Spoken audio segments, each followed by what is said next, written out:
Good afternoon, all. Thank you so much for joining us today. Actually, I think it's still technically morning, but by the time we'll wrap up, oh no, it is afternoon. Thanks for joining us. And as we kick off our second episode of West Valley Hot Topics, this is a series that we launched earlier this year to make sure that we're providing you with timely topics and information about the West Valley's growth throughout the year. It's no secret that the West Valley is a happening place these days, but honestly, it's been happening for a number of years now. And that, as you all know, did not happen overnight. Many of our local cities, business partners, education partners have all been working together for decades to shape where we are today, and more importantly, where we're going in the future. Many of you have heard me say this before. Maricopa County is the fourth largest county in the nation. And over the next 2 decades, the West Valley will realize more than 50% of the growth in Maricopa County. That's pretty significant.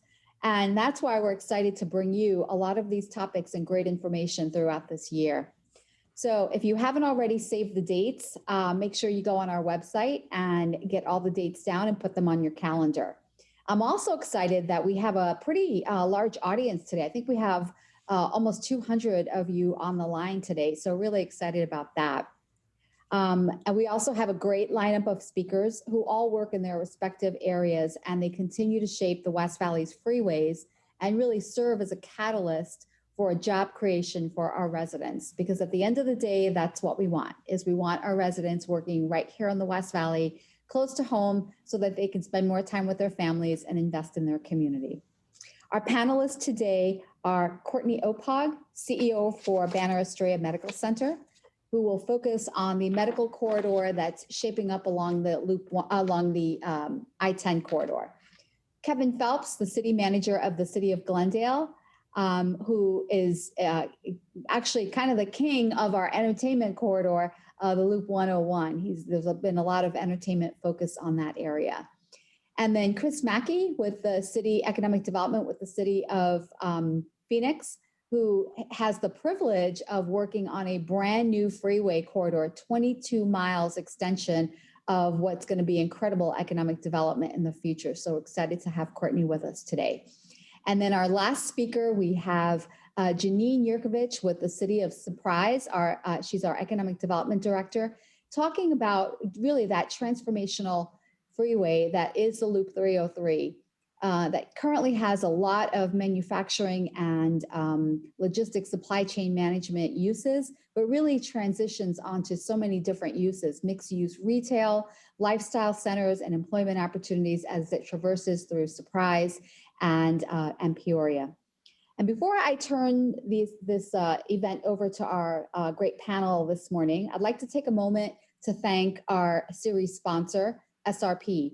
Because of SRP's generous sponsorship to the series, we're able to provide this opportunity to you all as attendees at no cost. I would also like to thank our event sponsor for today's event or today's program, Desert Diamond West Valley Casino and Entertainment.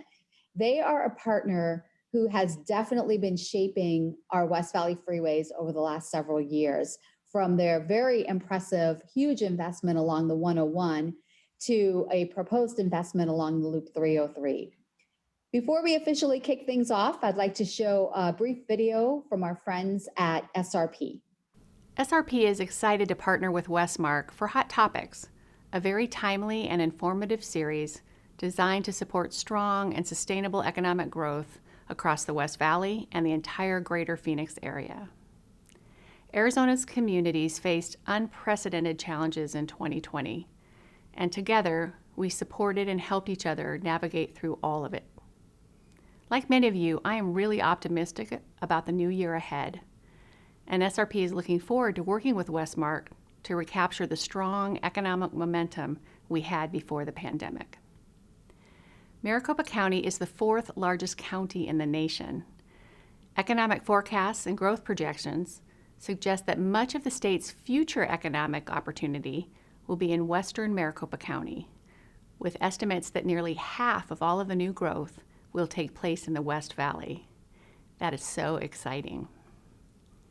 SRP's economic development team works closely with local governments and key community organizations like WESTMARC to recruit and retain businesses and to support the creation of good-paying jobs for Arizonans. Reliable, affordable, and sustainable water and power are key factors for businesses considering expanding or relocating. We've been delivering those critical resources to our customers and the communities we serve for more than 100 years. Site Selection Magazine recently named SRP a 2020 top utility in economic development. We're really proud to be recognized for our commitment to help the communities we serve grow and prosper. More than anything, a sustainable and resilient water supply is critical for continued growth and economic vitality, especially in the desert. According to a recent report from the Bureau of Reclamation, SRP's reservoirs and water systems are resilient and well-positioned to ensure a reliable supply of water well into the future. We understand when West Valley businesses and organizations succeed, the entire metro area thrives as well. Please remember that SRP is always here to help. Thank you for participating today and for all that you do for the community and for Arizona. Clearly, you can see that SRP is really committed to this program, so we're excited about that. Not only are they committed to the Hot Topics series, but they're also really committed to this specific program. A lot of the graphics that I'll be showing you as I tee up each speaker today will be out of a brochure that SRP has created for us to help us brand and communicate the message about the excitement that's happening along this freeway. So as I introduce our first speaker, Courtney Ophaug with Banner, I'd like to just give you a brief glimpse as to what I-10 corridor looks like. It has many uses for sure. It's had many uses over the past several years.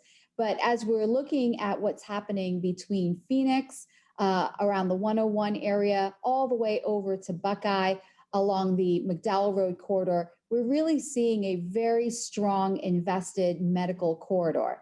So more to follow as we share this piece with you down the road. But again, I think there's just a huge concentration of healthcare that's happening in the West Valley. And it's no surprise because 36% of all healthcare workers in Maricopa County live in the West Valley. And that's a pretty significant stat. So with that, Courtney, it's all yours. I appreciate that introduction, the technical support, and the opportunity to share with this group today, particularly why healthcare is vital to the West Valley and really how collectively as a healthcare community we're going to work to serve the residents in the West Valley. So I think I have some slides to kind of share with you a little bit about that commitment. So let's see. As Cintra shared in her introduction, really, if you can go ahead and go to the next slide, the commitment to the West Valley has been one that has been underway for a considerable period of time. Banner Health's commitment actually started in the West Valley, dating all the way back to 2002. And in 2002, you'll see that was when Banner made the commitment to build Banner Estrella, which is really at the eastern edge of the West Valley corridor, right at the 101 and the 10. In the 19 years since that commitment, Banner Health has also brought in several urgent care facilities. There are 3 urgent care facilities in the Southwest Valley along the healthcare corridor. There are 3 imaging centers along the corridor as well. There's an ambulatory surgery center, physical therapy clinics, primary care clinics, and specialty clinics. And those are the services that most folks typically think about when they think about Banner Health. But you'll also see some of our other partnerships and brands and services that we offer, including our joint venture with Norquest Laboratories to provide hospital-based lab services, Banner Aetna, Banner Select, or Banner Physical Therapy in partnership with Select, and then also to Banner Health Home Care and Hospice. So the Banner commitment started dating back to 2002. However, the reality is there's the West Valley is significantly large, and the healthcare corridor along the 10 is also Really it ranges about 30 miles in geography and distance. And so there are many other healthcare partners in the West Valley. So if you'll go to the next slide, you'll see that really the commitment to serving the West Valley. Let's go ahead and click through all of this animation here. So the commitment to the West Valley is significant by all. So if you'll see the circle on the far right, you'll see that there's a cluster of healthcare services there, which includes Phoenix Children's Hospital. It also includes Copper Springs and CTCA. You'll also see the left circle there, which includes Abrazo. It also includes Palm Valley Rehab, as well as Dignity. And so you can see that the commitment to serving this community is one that we all share. And there's lots of research that identifies how long patients are willing to travel, customers are willing to travel for their services. Some just a few short miles away of only up to 10 minutes for things like urgent care or primary care. But for specialty services and hospital services, people will be willing to drive maybe even up to 20 minutes or 30 minutes. And so we're going to have to make sure that we collectively serve the Valley. And as Cintra said, 36% of the healthcare workers live in this part of town. And so this penetration today is really just the beginning of what's to come in the future. The next slide actually shares some information with you around healthcare statistics. So you can see that in 2019, as Cintra said, dating back to the pre-pandemic realities for us, there were 26,130 admissions to hospitals for residents who live in the Southwest Valley. In addition to that, there were 57,000 admissions that happened above and beyond those 30,000 or 26,000 admissions for West Valley residents. That's roughly 100,000 hospital admissions when you include any outpatient hospital visits as well. And that doesn't even include the emergency department visits that our residents ultimately, or the emergency services that our residents need. There were over 1 million healthcare visits for residents who live in the Southwest Valley in 2019. 887,000 of those were office visits. 60,000 of those were imaging services, and an additional 62,000 visits were for physical therapy, occupational therapy, and speech therapy services. Of those 1 million office visits and 100,000 plus hospital-based visits, the median age for services, for healthcare services in this part of town is 50 when you include all services. And when you take out the patients who need obstetric services, the median age is 50 to 59 years old. So you can see that the growth in the commitment to the West Valley from a population standpoint is clear, but also to the need for healthcare services is also clear. When we look at projections for the Southwest region for the next 5 years, you can see that the population is forecasted to grow from 795,235 residents to 856,364 residents. And that's just in 5 short years post-pandemic. And so if you think about that increase of, or if you think about the starting point of 1 million office-based visits pre-pandemic and pre-growth, as a reminder, these are the folks that provided those services. And so in the coming years, when we think about an increase of 60,000 residents, we, the healthcare or society, are going to have to think about how do we respond to that increased growth, because no single healthcare organization can provide and meet everyone's needs. So we're going to have to collaborate a little bit differently. In the ambulatory space, you can see new investments to the healthcare corridor by ACOS. You can also see Surgical Elite. Phoenix Children's Hospital in Avondale, and then also to Banner. More and more, our healthcare needs are going to focus on the ambulatory environment. So together, we're going to have to collaborate and figure out where do we offer really those differentiated services. From a specialty standpoint, you'll also see in the West Valley that commitment along the I-10 corridor by Copper Springs and also to Clear Sky, which is the new skilled nursing facility that's going to open up in Avondale in the coming years. And those are two great examples of specialty services that are needed in this particular market. And let's place them along the I-10 corridor so that can be easy for patients and community residents to access.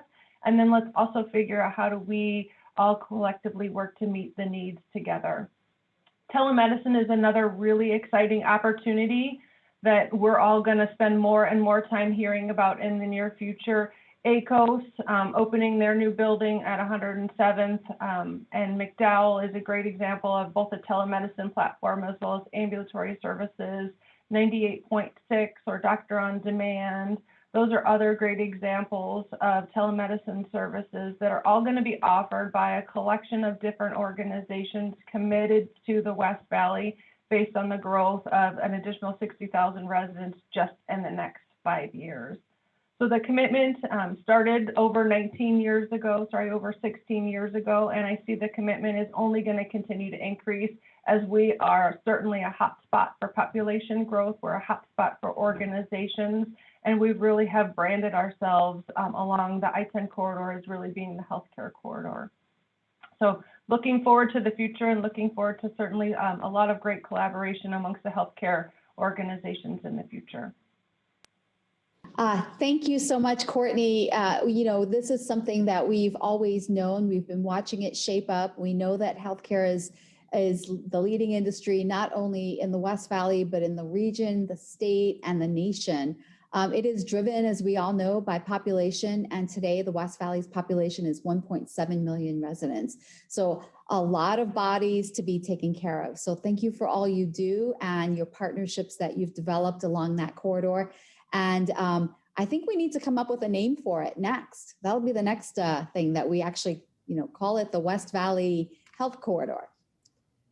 So with that, if you have any questions for Courtney, please drop them in the chat box. I see a question or a comment from Jennifer Swanton. She's excited that her company is working on the Clear Sky project. So that's another one that we're excited to hear about. So awesome. So before I turn it over to Kevin Phelps to talk about one of my favorite freeway corridors in the West Valley, let me just show you a little bit of what's happening along that freeway. So Kevin will share with us what's going on with the 101 corridor, specifically on the entertainment side of things. But if you look at that corridor right now, so much is happening, so much has been happening, and really that started over the last 2 decades. I remember back in 2003 when the arena in Westgate, first came out of the ground, and it was kind of, the lone projects out here, and then the stadium popped up, and there's so much happening today.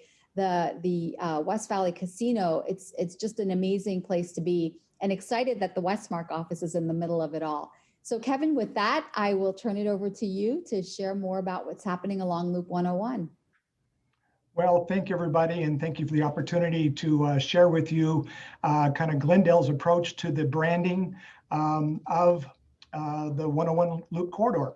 And I think what I'm going to try to do in the limited amount of time is really talk about 3 areas. And it's really about seeing existing opportunities, looking into the future to kind of anticipate opportunities, and then also taking a step back and looking at old visions and leveraging those old visions. But if I had to capsulize our strategy with branding the Loop 101, it really starts around this concept that everything begins and ends with understanding the value of the asset of the Loop 101. And from there, it helps drive a lot of our internal strategies. So I'll start off with talking about something that I think everybody's kind of aware of, and that's who doesn't love a park and ride lot? When I came here in 2016, we were getting ready to build a park and ride lot, and everybody loves a park and ride lot, but how about a free park and ride lot? We had a park and ride lot with all the funding from the federal government of almost $11 million to build a park and ride lot. One of the first decisions I made in the organization was to give the money back to the federal government. I think most of my staff thought I was crazy. We were going to put this park and ride lot at the very north end of the Loop 101 bend to the property there to the left. Wonderful site. The city was getting ready to close on the site and again begin construction on this area. I come from the private sector side, and what I was able to see maybe differently than people in the transportation department was the value of the number of cars each day that drive by this parcel.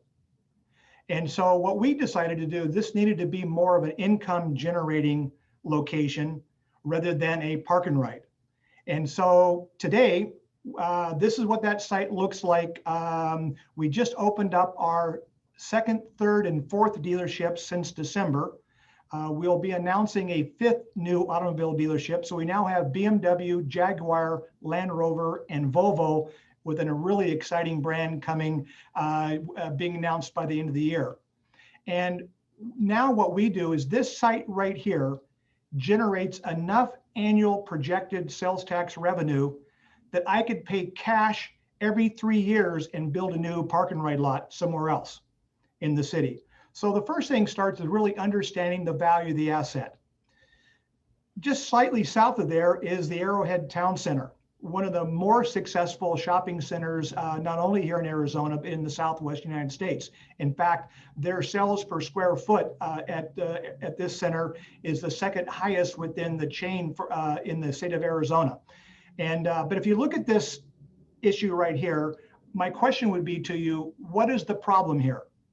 And the way we are looking at this in Glendale is we see a tremendous amount of asphalt parking.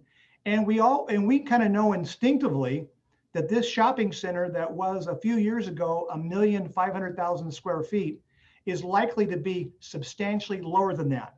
So because the Loop 101 is an incredibly important retail corridor for us, our team reached out 2 years ago to Macerich, which is the developer, and suggested that we would rip up the planned area development zoning for this site and start from a clean piece of paper so that we could start anticipating in the future the type of parking demands, the type of vertical construction, the types of uses that weren't part of a PAD that was developed 25 years ago. I think at first they thought we were crazy when we said we want to tear up the PAD, but our thought is we need to anticipate that brick and mortar retail is rapidly changing in front of us. And there's still going to be a role for brick and mortar retail. It's going to be different. It's going to be configured different. So this is kind of like looking at an opportunity for us and then trying to anticipate that. Then it's about looking into an old vision. This is actually the site, the year we opened up the Gila River Arena. And as you can see, there's nothing else around there other than farmland and the now State Farm Stadium under construction. And so our city made a huge investment to start attracting sports to our area.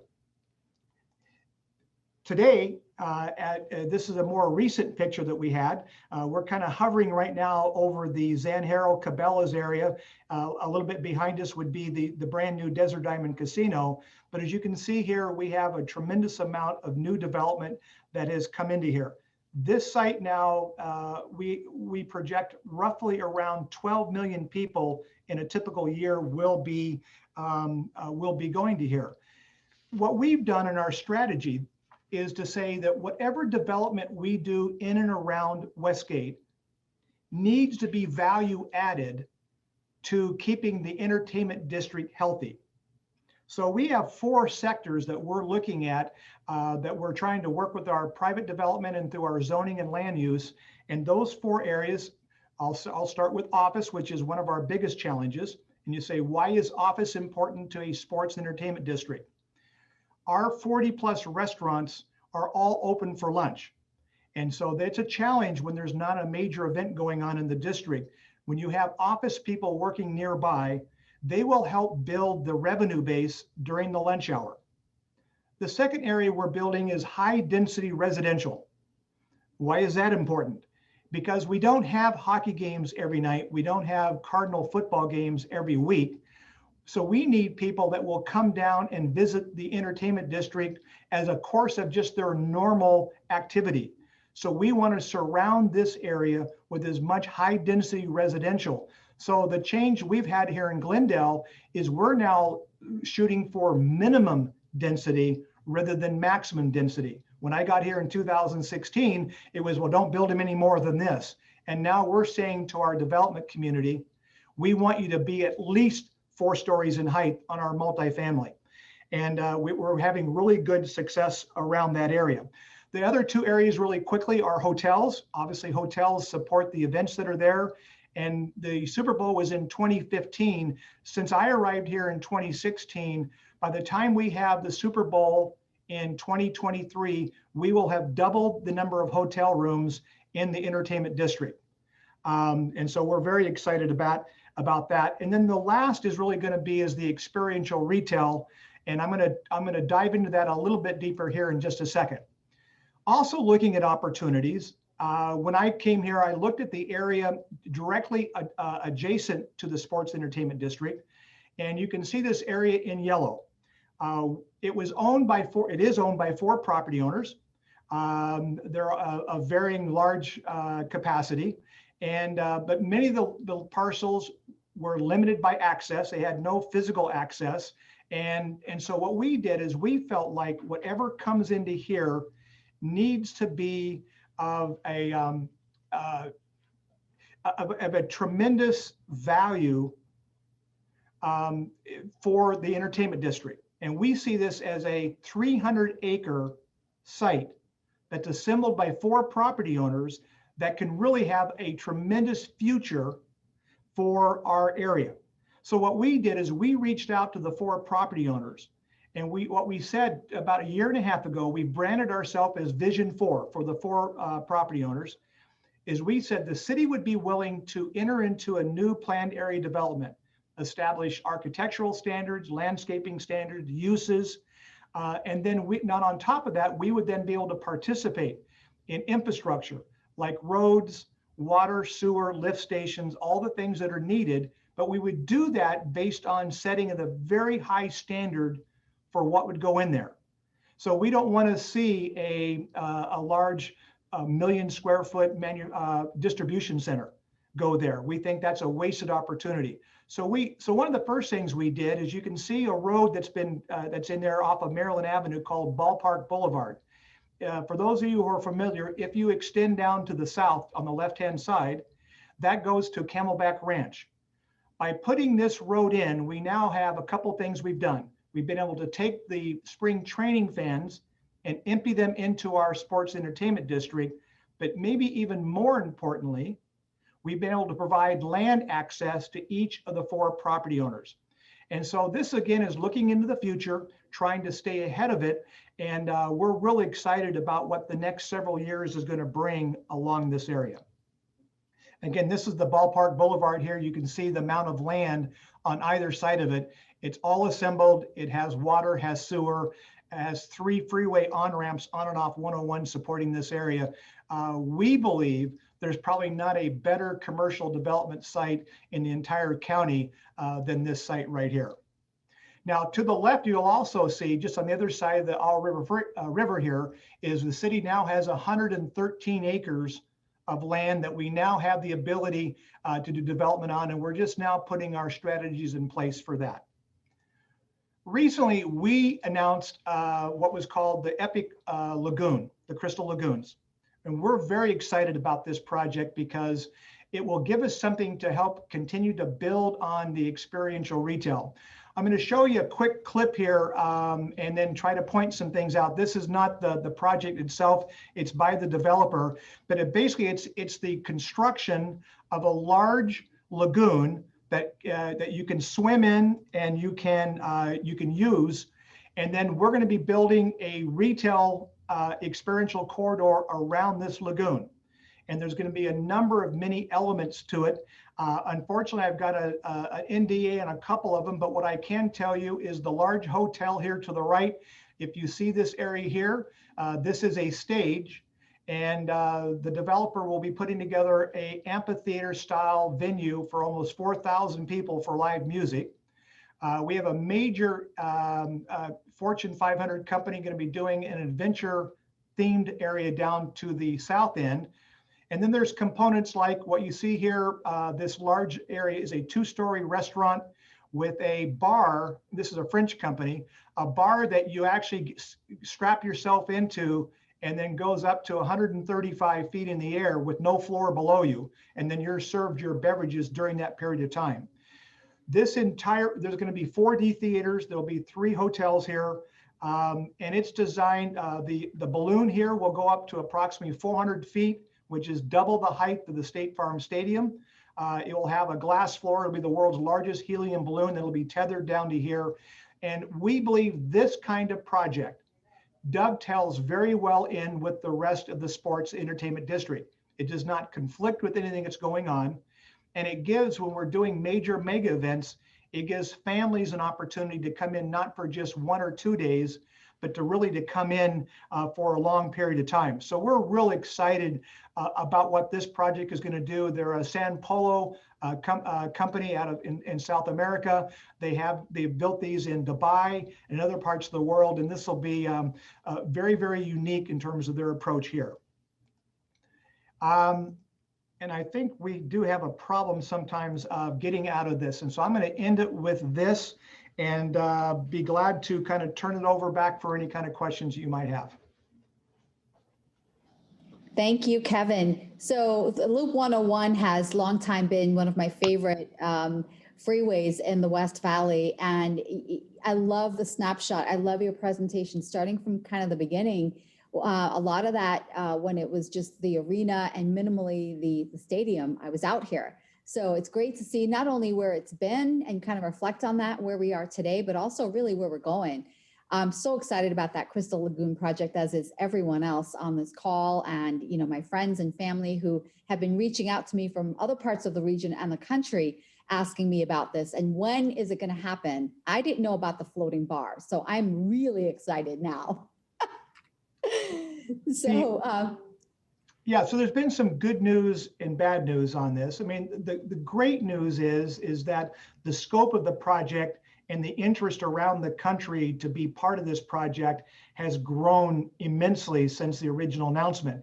And that's required some redesign of the lagoon, because you have to build it as one phase. The lagoon is integral to the other buildings that interconnect with the lagoon.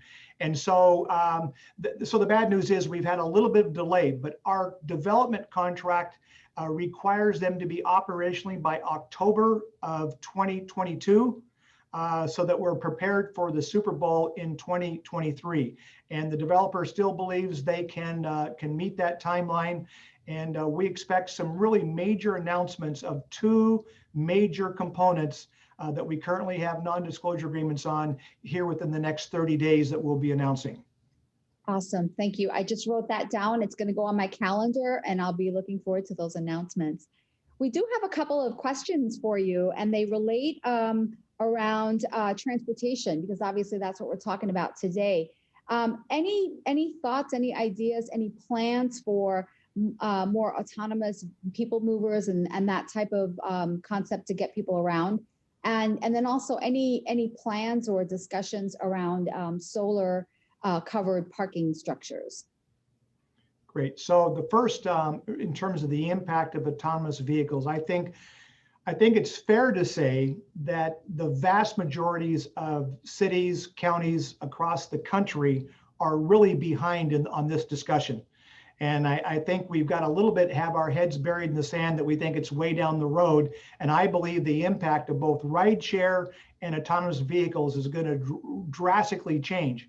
It's one of the things we said to Macerich, that the number of parking stalls they need to support that shopping center is drastically different even today, and it will continue to reduce as our habits change. So one of the things we're doing is immediately to the east of the Crystal Lagoon site, the city has 4,000 parking spaces that we built as part of our working with the Arizona Cardinals, and the lagoon will get used to 2,600 of those spaces. But again, we're looking at, those areas now have built-in ride share areas, and we are looking at how we're going to continue to be able to move people in and around to get into the lagoon. Obviously, the solar shade is something that is a citywide initiative we just shared just yesterday with the council. And again, I think we're a little bit behind the 8 ball there, but we think those are opportunities, and we think to be attractive to bring in Gen Z, millennials, Generation X. They want to know what you're doing for sustainability. We think it's a strategy you can leverage and build on, and it's certainly something we're pursuing. But again, I don't have a lot to be able to add to that currently. Thanks, Kevin. So I'm going to introduce our next speaker, Chris Mackey, Economic Development Director with the City of Phoenix. And Chris, you're going to share with us what's going on along the Loop 202 corridor. This is a corridor that's interesting. Based on my previous life at ADOT, had a lot of involvement in, so it's near and dear to my heart. But one of the things during the development of the Loop 202, we heard a lot of our East Valley friends saying, this is going to be a great way to get West Valley residents out to the East Valley employment sites and get them working there. And I said, heck no, man, it's the opposite. Now we can attract to, in addition to our strong workforce in the West Valley, we're going to get the East Valley folks driving out here and seeing what a great community and great quality of life and great housing we have in this community. So Chris, go ahead and share with us what you have planned. You've got some great visions along the 202, and we're excited to hear all about them. Absolutely, Sintra. Thanks so much for that introduction, because I spent a great portion of my career convincing all the East Valley residents that they should stay on the East Valley and that West Valley residents should come to the East Valley. So really excited to be here today to talk about the growth that we're seeing in this area and the changes that we're going to see on the 202, or as we've dubbed it, the South Mountain Technology Corridor. So as many of you know, I spent a great portion of my career building the 101 and the 202 in the East Valley, and never would have thought that I would be moving to the role where I would be helping to develop the 202 in the West Valley. And we're having just an incredible amount of fun doing so. So when we look at Phoenix, it has currently 13 major employment corridors. And just to put it in perspective, when you look at my old gig, 8 of the cities that I used to represent would fit inside the city of Phoenix at 517 square miles. And our newest employment corridor is that South Mountain 202, which is the area that's south of I-10. And it is the one I think that I'm most excited about for the future of the West Valley, for the future of Phoenix, exactly for what you said, Sintra, is it really is that connectivity that's going to bring East Valley residents to work along this new tech corridor, or in Goodyear, or in Glendale, or other areas. So the South Mountain 202 that I'm here to talk to you about today is south of the 10, 22 miles of freeway that circles around to the 10 again in the East Valley, or on the east side of Phoenix. And this is an opportunity, rarely does a city get an opportunity to develop 22 miles of freeway all within its boundaries. And we're not going to let it pass us by. This will be, at ultimate build out, a major employment corridor. Playing on Sintra's conversation we had earlier, there is such an incredibly diverse economy that exists in the West Valley. And I think it's important to note that 60% of the West Valley's workforce currently commutes to other parts of the region just to go to work. And these freeways and these developments are changing that mindset and changing that need. You've got 28% of the manufacturing talent that lives there. As Sintra mentioned earlier, about 37% of the healthcare workforce and 34% of the fire industries all live in the West Valley. So you've got this incredible workforce that's there, that's just been hungry for opportunities to be able to live and work and enjoy their amenities in that same area. So for Phoenix, the section of the 202, talking about what we can expect. So this is not the areas that we see out along I-10 in Phoenix. We love our big box distribution. We love our e-commerce. We love our bigger areas, but this is a technology area that will focus on advanced manufacturing and data centers and financial services and fintech, aerospace and defense, big corporate campuses and emerging technologies, much like you see in other areas of the 202. the city council, the village planning commissions, and the owners of the properties in the area, which are kind of what I know how to do. You know, when I got here, I found State Land Department, love working with them, but it's a machine all on its own. These are all founding farm families. And from my former life, these are families that I know how to work with, and we just have a great relationship in working with them. As you look at that area, you really do see kind of a clustering of industries near I-10. And we're going to continue to see those type of users that provide great jobs to many people that are in that area. But where economic development is focusing our marketing efforts is really south of Broadway Road, where those large key land parcels with freeway frontage are being developed into modern business park and technology parks. So if we look at this slide, it really highlights the opportunities that exist. We've really worked hard to analyze utility capacity. And of course, this is sponsored by SRP, and Carla Moran with SRP and I work closely together through this area. And to look at that utility capacity and communicate that value proposition of the power and the workforce that already exists in the area with commute sheds and with wet and dry utilities that are within the area. And when we're looking at this graphic that's here, it's really at the intersection of Baseline and the 202, where we're seeing significant amounts of development. When we look at the 202 freeway as a baseline, as a hub, the graphics you see here are from 67th Avenue and Baseline. So we're seeing a huge increase in new population growth. As Courtney said in the beginning, you'll see 60,000 new people move into those commute sheds just in the next 5 years. So it's astronomical growth that we're seeing and continuing to see over these years. It's a very young population, lots of families, strong household incomes, and lots of growth in this, what we call the Levine area, just tremendous amounts of activity. And you can see the residential side, very new, modern, open spaces, more of an agrarian type feel, but more density coming into this area. When you look at the South Mountain Technology Corridor, it's really the land uses are intended. You can see the types of buildings that we're working with development now in moving into the area. In just a moment, I'll talk to you about the number of acres we have under zoning with private developers today that see the value of the workforce and the land and the future opportunity with wet and dry utilities in that particular area. When you look at this graphic, you see much like Kevin's photograph showed of that 2002, 2003 early time for the 101 for Glendale, lots of open land, lots of open opportunity. But for an economic developer, that is a sign of a ton of fun. And I look at this and see incredible opportunity for the city of Phoenix and the entire West Valley in driving about 80 to 100,000 new base industry, high wage jobs into this employment corridor ultimate build out. You may or may not know Trammell Crow is already under construction with a 40-acre business park in here in this area, moving through the zoning process now in an area that was planned for residential. And we've been able to work with some great developers that are rezoning those areas for office, industrial, and business park uses. In fact, several of them already have major tenants that they're working with on the technology front. They'll be taking space in this area. Courtney, although she focused on the 10, and I'm not spilling the beans, Courtney, I promised, it was in the newspaper.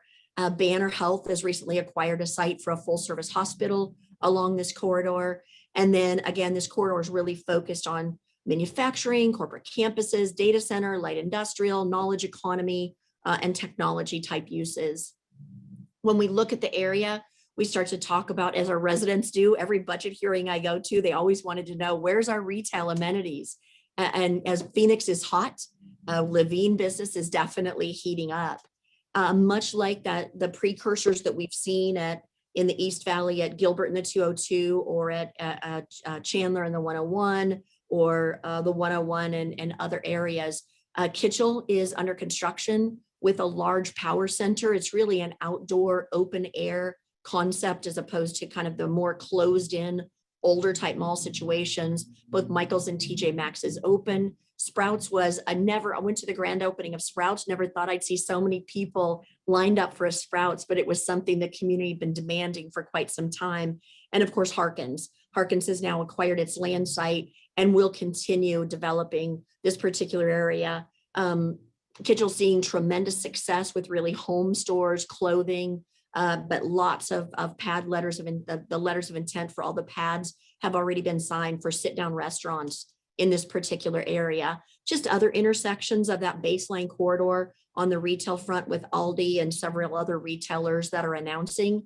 Levine and that Loop 202 corridor are really this emerging food scene. When you look at Yelp and you look at the reviews and where they're trending, it's crazy. You know, just 7 years ago when I started with the city of Phoenix, basically they would tell me, if you bring another pizza restaurant, you're going to be wearing a pizza restaurant when I would go to meetings with the community. And now all these incredible restaurants are out there. In fact, the top trending French restaurant on Yelp is just off the 202 in this area. So as we look, you know, what I can leave you with is the South Mountain Technology Employment Corridor, creating that preferred place to do business, focusing on quality job creation. Never thought I would have the opportunity again to get to work on building an entire freeway when I built its sister segment back in the early days of my career.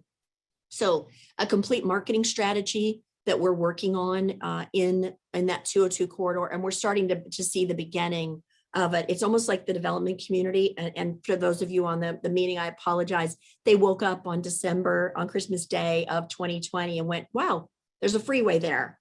And all of a sudden we've had just tremendous outreach.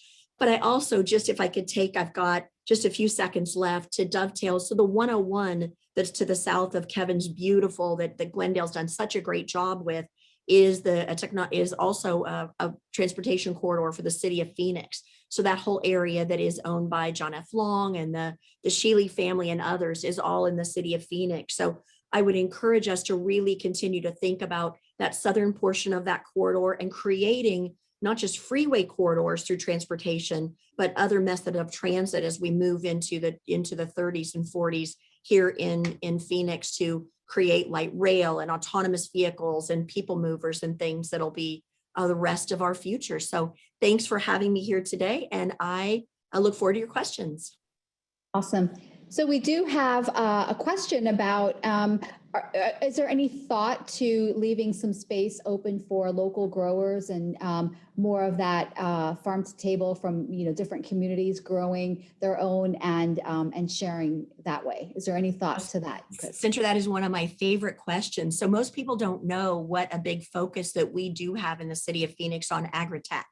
I think I'm the only economic development organization outside of Northern Arizona that focuses on wine growers that actually has an agri-tech economic development specialist on my team. And so that for us is one of our key sectors in keeping that local growing. You know, here off of the 10, we're working on the Arizona Fresh, turning the old Del Rio landfill into an agri-tech food location where those local farmers can sell their wares. And that is an incredibly important part of Phoenix. Most people don't know that, you know, when you think of who's number two in growing across the country, everyone thinks that it would be like Wisconsin or it's going to be Missouri or something. It's not. It's actually Arizona. And we are only directly behind California. And so great question. And that is going to remain a strong focus of our economic development strategy, keeping that history of Phoenix and its growing capabilities alive. Awesome. I was excited about the sprouts, and now I'm really excited about the winery that's going to happen. Oh, absolutely. If we can't build enough wineries and breweries, you and I'll have no place to go. Exactly. Awesome. And Chris, thank you so much. I mean, again, I remember just working on this project for so many years, back to 2009, and that was even the latter part of it. And now to drive it and see what's happening there. 100,000 residents within that Levine area that are now getting the services that they've been clamoring for. So thank you for all your work. It's my pleasure. And I'll tell you what, if you haven't made that drive of that 202, it is one of the most gorgeous drives that you'll make in Maricopa County. Absolutely. Awesome.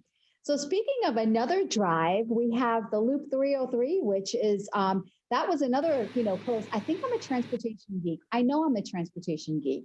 Loop 303 was near and dear to my heart from way back in Surprise. And so I'm excited that we have Jeanine Jerkovic, Economic Development Director with the City of Surprise, who's going to talk to us about that latest frontier in the region and what that means in terms of anywhere from manufacturing to mixed use to future employment, and also the Greater Maricopa Foreign Trade Zone, the GMFTZ. That economic development tool has really spurred a lot of growth within the manufacturing space in that along that corridor. So Jeanine, go ahead and tell us what is going on Loop 303. Well, thank you. I'm going to quickly share my screen, and I appreciate the opportunity to join this great panel today. You know, we don't have wineries in Surprise, but we have people whining for employment and new retail opportunities. So I'm excited to join everybody. And I love Chris Mackey. I love Glendale. Love Banner. Thank you. Thank you for allowing me to join you today. All right, so I'll hit on a few things very quickly. So from a Northwest region perspective, we're really benefiting from so much growth happening from just below us along the 303. That is really fueling something that we've never seen before. So we're a spring training community. A lot of people might know us for that, or as a place where their parents live or their grandparents live. But something's happening, and the market is changing. So we're one of those markets where we're next to two very dynamic Northwest Valley communities, Peoria and Buckeye, who I think will echo that we're seeing very similar trends in terms of our growth. And it's not just about the quantity of growth. I want to talk a little bit about the quality of growth that we're seeing. There are some game changers happening throughout the West Valley, and I credit my colleague Chris Mackey for bringing the TSMC opportunity. That has infused activity unlike I've ever seen before from a commercial perspective along the 303. So we're looking at that to really amplify some of the already existing growth that was occurring. And I want to give a shout out to the GMFTZ, the Greater Maricopa Foreign Trade Zone. That has been the kind of the embers fueling some of this growth along the 303. And I want to say the completion of the 303 really fused all of that together. It really clarified a lot of the market opportunity in the West Valley. People were keenly aware of the 10. You know, they were aware of that, how that moved people back and forth. But the 303 really combining and fusing together the 10 and the 17 really opened up a market that people weren't thinking about before, let's say 5-6 years ago. So, you know, and you'll see, so Surprise in the Northwest region, the West Valley overall, it's educated. It's bringing more educated people, and I think that's what I want. It's bringing younger, more educated people to the market. Get to the next slide. I don't want to take everybody's time. So what we're seeing, I mean, it's really three things that the 303 has opened up and really, you know, propelled. First, it's homes, and more homes. If there's anything you get from this, I have not seen this rate of home growth combined with this rate of commercial growth in my history in economic development. So we're absorbing a lot of that growth. I mean, we've talked about the rate of growth in the West Valley. Greater Phoenix probably adds about 1 million people every decade. We're on track with the Maricopa Association of Government projections in the city of Surprise to add roughly 65,000 people by the year 2030. So we're on track. We're adding about 2,500 new homes annually to the market, and that will be for the foreseeable future. But it's not just about that quantity of growth. As I mentioned, Sterling Grove is absolutely a new conversation.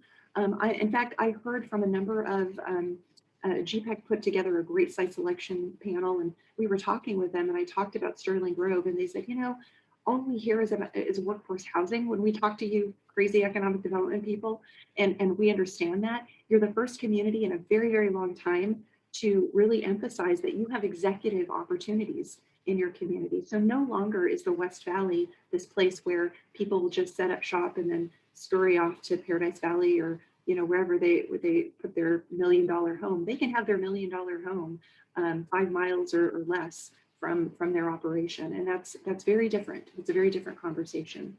And further, we've benefited, I think, from the existing growth. To the south of us, there's been tremendous brand name operations that have set up shop from Red Bull to Boeing and so forth.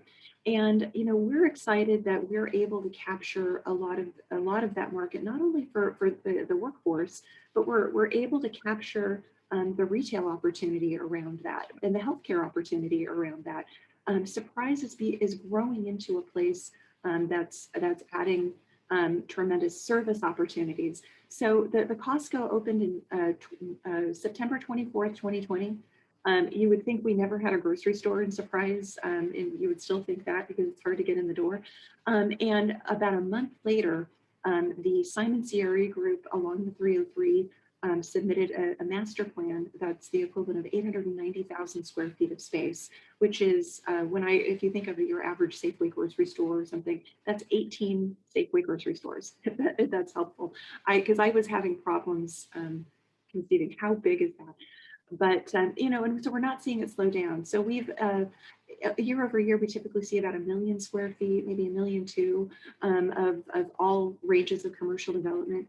Just retail alone, we've seen about 1.7 million square feet submitted for approval since October. So it's been tremendous. So then finally, manufacturing, I think 2021 and beyond, it will be the era of high-tech manufacturing in the West Valley, thanks to Chris Mackey and to so many others for driving that. And we're seeing a lot, of course, out of California. We're seeing a lot of reshoring and our certification through BNSF Railroad. BNSF, has pointed out that we were really the first group to seek that certification, but it's really important. There are very few rail-served mass land sites of scale in the West Valley or even in Greater Phoenix. So this is a tremendous employment opportunity for our market. And just to put it into context, these are the development areas, and all of our development areas. And again, it's the Greater Maricopa Foreign Trade Zone.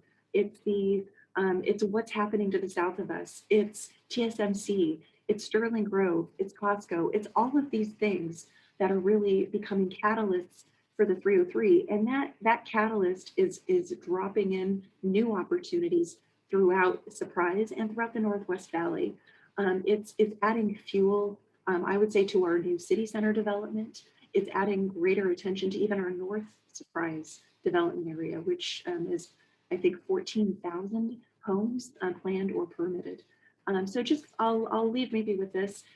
This is our view of the Loop 303. Again, the high-end homes that I hope one day I can afford one, but hopefully maybe one of those kind people will invite me over for a steak or something. But there are tremendous opportunities along the 303 that are skyrocketing all the way up to our northern area.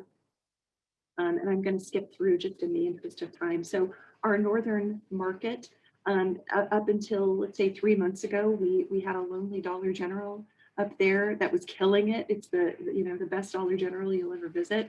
And then about 3 months ago, Fry's and at Kimco and Barclay Group announced the Fry's and the pads up there. So that will be the craziest Fry's you've ever visited, for sure, because there's a lot of pent up demand. But what's interesting is that because we're seeing so much development along the 303 and so much demand for available land on the 303, it's actually opened up a lot of opportunity along that US 60. So one successful corridor sometimes begets another.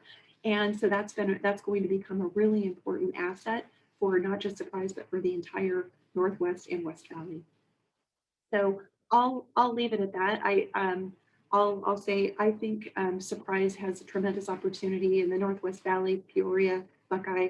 We're seeing more opportunities for suburban Class A office because of all of these conversations and because of all of the good work that everybody on this panel is doing. So thank you again for the opportunity to present today, and I look forward to answering any questions. I'll stop sharing my screen. Thank you. Maybe I need your help with that. Thank you. Can I go? Thank you so much, Jeanine. I really appreciate what you've provided along the Loop 303 in Surprise and in the Peoria area, North Phoenix area. I think we tend to focus a lot when we think about the Loop 303 on the manufacturing corridor that is there. So I want to thank the city of Goodyear and cities of Goodyear and Glendale. Really, the projects that are coming in, the names that are coming in along that freeway are really teeing us up for that next level, because they're big names, they're household names, and they're attracting other companies to make investments a lot in the West Valley, in other areas. And it might not be in that same space of manufacturing. It might be something completely different, but those names are really pulling things in. We're definitely seeing a lot of the semiconductor interest in this region, and we have the workforce. What I want to make sure that everyone knows on this call today is we absolutely have a very strong and talented workforce in the West Valley. And this was an effort that we started at WESTMARC over 5 years ago, even prior to me joining WESTMARC, understanding who the workforce is, who we have, and how we need to develop and attract them. And we're able to really develop our future workforce and attract our IT workforce because of the strong partnerships that we have in education, ASU, GCU, all the U's, all the C's. We've got them in the West Valley, and those education partners are so important. But also, like Jeanine pointed out, folks are really coming to this area because of the high quality of life, because of the diversity in housing. We're no longer just a starter community. You're seeing a lot more of that, those high value communities. Sterling Grove is by far an amazing and impressive community. We also have a longtime community, Verado, which has in the middle of it this incredible mountain. And if you know me, I'm an outdoor enthusiast, and I love hiking the White Tank Mountains. And so it's a gem that we have in this region. We have so many other mountains that we're surrounded with. So really, in terms of quality of life, in terms of entertainment, sports, outdoor recreation, employment, growing employment opportunities, education partners, city partners, municipal partners, business partners, healthcare. Really, the West Valley honestly has it all. So I thank you all for joining us today. I appreciate the time and knowledge that our panelists shared with us today. These recordings will be kept online on our website. So if you missed it, if you joined for only part of it, if you had to drop off, if one of your colleagues would find this interesting, go on our website and download it. It's on West Valley Hot Topics. And so that's where you'll find us. And feel free to email me or anyone on the team here for any additional questions that you may have. Any final words from the panelists other than just amazing time? We had over 100 people on the call at one time. So pretty awesome. Thank you all again, and we will see you in 2 months for the next topic. Take care.